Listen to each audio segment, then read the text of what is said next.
विद्यार्थियों, हम लोग इसके पहले भाषा विकास के बारे में चर्चा कर चुके हैं। स्टेज ऑफ लैंग्वेज डेवलपमेंट, भाषा विकास या स्टेप्स ऑफ लैंग्वेज डेवलपमेंट, भाषा विकास के चरण के बारे में चर्चा कर चुके हैं, जिसमें पूर्ववाक भाषा विकास, पाश्चवाक भाषा विकास। पूर्ववाक भाषा विकास जो जन्म से और 15 माह तक, पाश्चवाक भाषा विकास लेटर स्पीच डेवलपमेंट जो है वो 15 माह से ऊपर, इस पर चर्चा हो गई है। हम लोग भाषा विकास का जो क्रम है, order of sequence of language development, जिसमें ध्वनि को पहचानना, ध्वनि उत्पन्न करना, भाषा का भाषा एवं शब्द एवं वाक्यों का निर्माण, लिखित भाषा का प्रयोग और भाषा के पूर्ण अवस्था, इस पे भी हम लोग चर्चा कर चुके हैं। भाषा को प्रभावित करने वाले कारक कौन कौन से हैं, कौन कौन से ऐसे बिंदु हैं जो बालक के भाषा विकास को प्रभावित करते हैं, जिसमें बालक का स्वास्थ्य है, बुद्धि है, यौन भिन्नता है, सामाजिक आर्थिक कारक है, परिवार का साइज है, आकार, बर्थ ऑर्डर है। तमाम ऐसे बिंदु हैं जो बालक के भाषा विकास को प्रभावित करते हैं। आज जो हम लोगों का टॉपिक है उसमें भाषा विकास के साधन के बारे में चर्चा करना है। कौन कौन से ऐसे साधन हैं जिनसे भाषा विकास बालक का बढ़ सकता है, बालक भाषा में प्रवीणता हासिल कर सकता है। तो इसमें उपयोग यूज ऑफ लैंग्वेज, जिसमें यूज ऑफ है लैंग्वेज में टर्न टॉकिंग है, लिस्टिंग है, बोलना सुनना, ये सब चीज़ें जो हैं उस पर हम लोगों को चर्चा करना है। क्योंकि इस बात को आप जान रहे हैं कि भाषा मानव जीवन का एक ऐसा अभिन्न अंग है जिसके बिना हम संसार में किसी व्यवहार की कल्पना भी नहीं कर सकते। भाषा एक ऐसी अमूल्य निधि है जिसके वरदान से मनुष्य सभ्यता और संस्कृति की सीढ़ियों पर चढ़ता हुआ आज अनेक प्रकार की उन्नत करने में सफल हुआ है। ये सब लोग जान रहे हैं।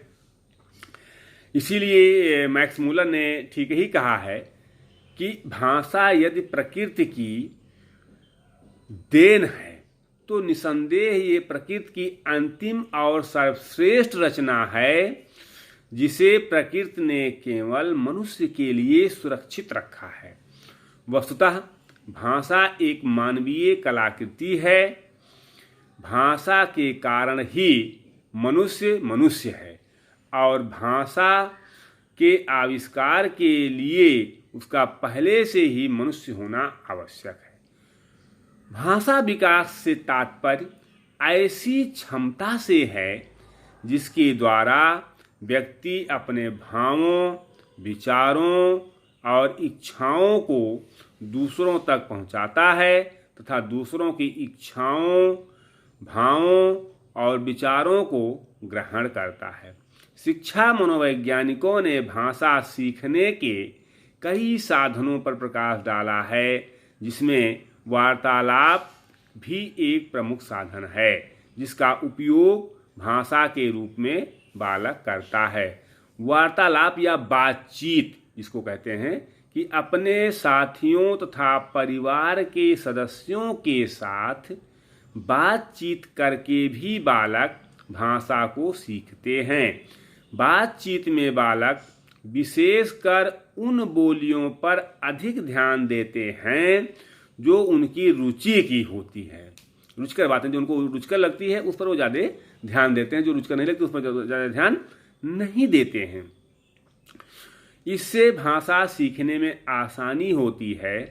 एक नवजात शिशु की सबसे बड़ी मजबूरी, सबसे प्रमुख मजबूरी यह होती है कि वह अपनी इच्छाओं तथा ज़रूरतों को दूसरों तक भाषा द्वारा नहीं समझा पाता है तथा दूसरों के शब्दों एवं हाव भाव को वह ठीक से नहीं समझ पाता है। किंतु यह मजबूरी बहुत तेजी के साथ प्रारंभिक वर्षों में भाषा विकास के साथ समाप्त हो जाती है।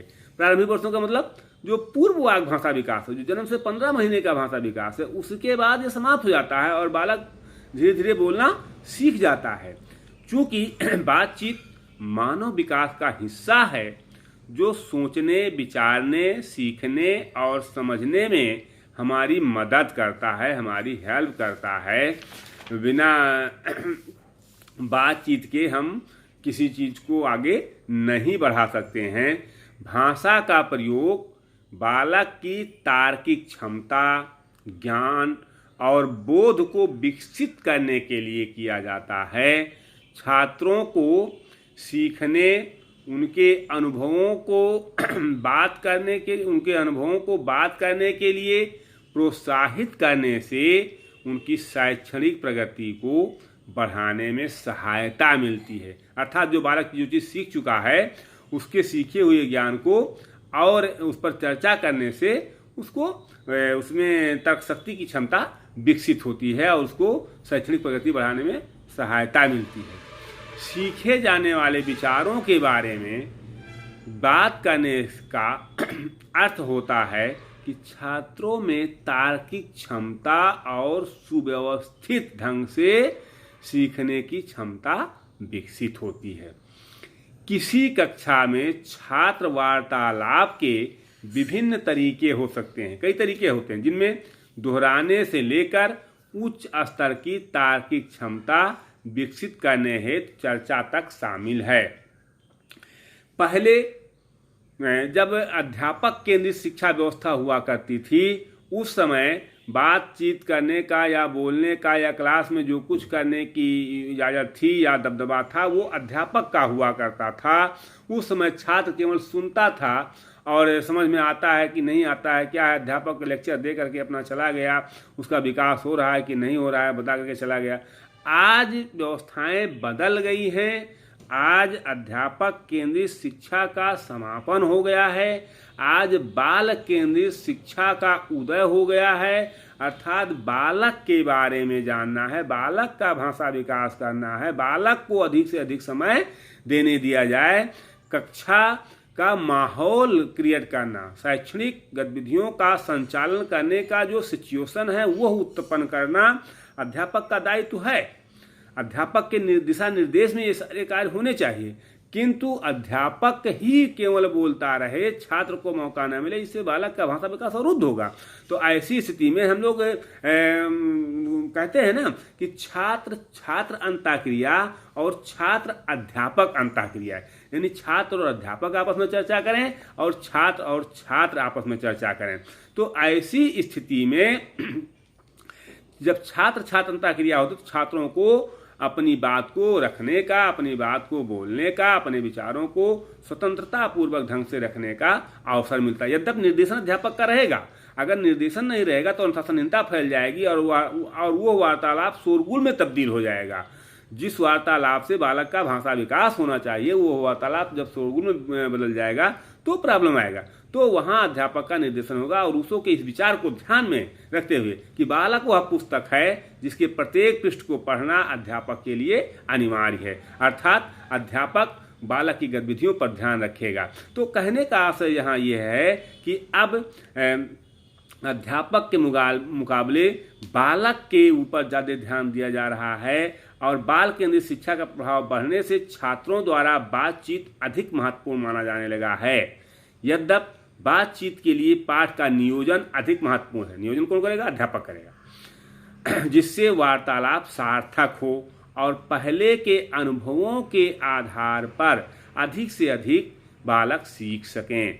ये शिक्षक और छात्रों के बीच जो प्रश्नोत्तर का सत्र होता है उससे ज़्यादा लाभदायक है, उससे अधिक लाभदायक होता है, क्योंकि इसमें छात्र को अपनी भाषा, विचारों और रुचियों पर अधिक ध्यान देने का अवसर मिलता है। अध्यापक सुनियोजित तरीके से इस सहज प्रवृत्ति को आगे बढ़ा सकते हैं। यानी अध्यापक अगर चाहे तो बालक के इस भाषा विकास के साधन के माध्यम से बालक का बहुत अच्छा भाषा विकास कर सकता है।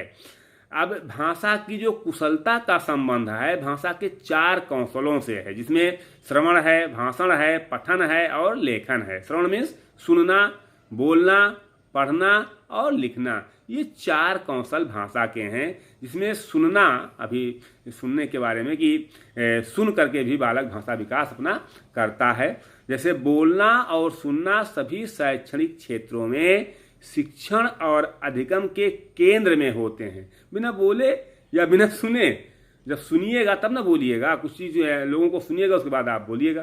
तो ये दोनों जो है शैक्षणिक क्षेत्र में शिक्षण अधिगम का केंद्र माना जाता है। बोलना साक्षरता का आधार भी है। छोटे बच्चे पढ़ना और लिखना शुरू करने से बहुत पहले ही अच्छी तरह से सुनने और बोलने लगते हैं। यानी पढ़ने लिखने से पहले सुनना और बोलना बच्चों में आता है। वह ये सीख जाते हैं कि बोल कर अपनी ज़रूरतों और इच्छाओं को व्यक्त कर सकते हैं, यानी बात कर करके अपनी बात को वो कह सकते हैं लोगों से। वह वस्तुओं के बारे में जान सकते हैं और काल्पनिक अन्वेषक खेल में शामिल हो सकते हैं। बच्चों में भाषा कौशल विकसित करने के लिए उन्हें सुनने और विभिन्न संदर्भों में अलग अलग विषयों पर बोलने के पर्याप्त अवसर देने चाहिए, जिससे उनके भाषा विकास में वृद्धि हो सके। यानी उनको सुनिए पहले और टॉपिक दीजिए, उस टॉपिक पर बच्चे चर्चा करें, भिन्न भिन्न तरह से चर्चा करें। जब कई लड़के एक ही टॉपिक पर बोलेंगे, जैसे भाषण प्रतियोगिता होता है, वाद विवाद प्रतियोगिता होता है, तो ऐसे छोटे कक्षाओं में छोटी छोटी प्रतियोगिताएं करा करके और आप उनको जो है बोलने का अवसर देंगे, तो निश्चित तौर पर वो उससे सीखेंगे और उनका भाषा विकास बहुत बेहतर होगा, भाषा में वृद्धि होगी। छात्रों की बातों को सुनना, छात्रों के विचारों की प्रशंसा करना, आगे चर्चा के लिए छात्रों को प्रोत्साहित करना, वार्तालाप के आधार पर विचारों को विकसित करना शिक्षण का एक महत्वपूर्ण हिस्सा माना जाता है। छात्रों के अधिगम को प्रासंगिक बनाने और अनुभवों एवं विचारों का यथासंभव प्रयोग करना चाहिए, जिससे उनका भाषा विकास मजबूत हो सके। सर्वश्रेष्ठ छात्र वार्ता अन्वेषी होती है। अन्वेषी में जिसका अन्वेषण हो सके, अर्थात छात्र एक दूसरे के विचारों का छानबीन करते हैं और उन्हें चुनौती पेश करते हैं, जिससे वह अपने प्रत्युत्तरों को लेकर के विश्वस्त हो सकें। छात्रों को एक दूसरे का उत्तर यूं ही स्वीकार न करने के लिए प्रोत्साहित किया जाना चाहिए तथा अध्यापकों को कक्षा में चिंतन वाले प्रश्न पूछने चाहिए कि आपने इनकी इस संबंध में क्या सीखा या इसके बारे में आपकी क्या राय है। तो अध्यापक को चिंतन वाले प्रश्न कक्षा में करने चाहिए, इससे बालकों का भाषा विकास मजबूत होता है। यदि छात्रों के वार्ता, विचार और अनुभवों की सराहना की जाती है तो वे प्रोत्साहित होते हैं। हतोत्साहित उनको नहीं करना है। अध्यापक द्वारा छात्रों को एक दूसरे की बात सुनने, प्रश्न पूछने और व्यवधान न उत्पन्न करने जैसे व्यवहारों की प्रशंसा करनी चाहिए। व्यवहारों की प्रशंसा करनी चाहिए, जिससे छात्रों का भाषा विकास मजबूत होता है, वो प्रोत्साहित होते हैं। और विशेष ध्यान छात्रों के ऊपर यह देना है कि वो कहीं दिशा भ्रमित ना हो, कहीं टॉपिक से अलग ना हो, अपने विचारों को वो सकारात्मक ढंग से रखें। और अध्यापक को ये ध्यान यह देना है कि कक्षा के कमज़ोर छात्रों पर विशेष ध्यान देकर उनको भी इसमें शामिल किया जाना चाहिए। अध्यापकों को कक्षा में ऐसा वातावरण प्रस्तुत करना चाहिए जिससे छात्र जिज्ञासु रहें और रचनात्मक बातचीत कर सकें। अधिक स्पष्टता और सटीक रूप से संवाद करना सीख जाते हैं लड़के, तब वह न केवल लिखित और मौखिक शब्दावलियां बढ़ाते हैं, अपितु उनमें नया ज्ञान और कौशल भी विकसित होता है। इस प्रकार कक्षा में छात्र छात्र अंतःक्रिया अर्थात बातचीत करना और सुनना भाषा प्रयोग में सहायक होता है। इसके लिए अध्यापक का जो दायित्व है वो बहुत महत्वपूर्ण है कि अध्यापक कैसे उसका नियोजन करता है, कैसे छात्रों को अंतःक्रिया करने के लिए प्रेरित करता है, कैसे सही संवाद करने पर प्रोत्साहित करता है, कैसे उनके शब्दों के निर्माण में भाषा विकास में अपना योगदान देता है, कैसे छात्रों के ऊपर निगरानी रखता है कि सभी छात्र उसमें हिस्सा ले सकें, कमज़ोर छात्रों को विशेष ध्यान दिया जाता है। इस प्रकार भाषा विकास में वार्तालाप, बातचीत या सुनना, बोलना, ये सारी चीज़ें बालक के भाषा विकास को निश्चित तौर पर बढ़ाती हैं, उसमें वृद्धि करती हैं।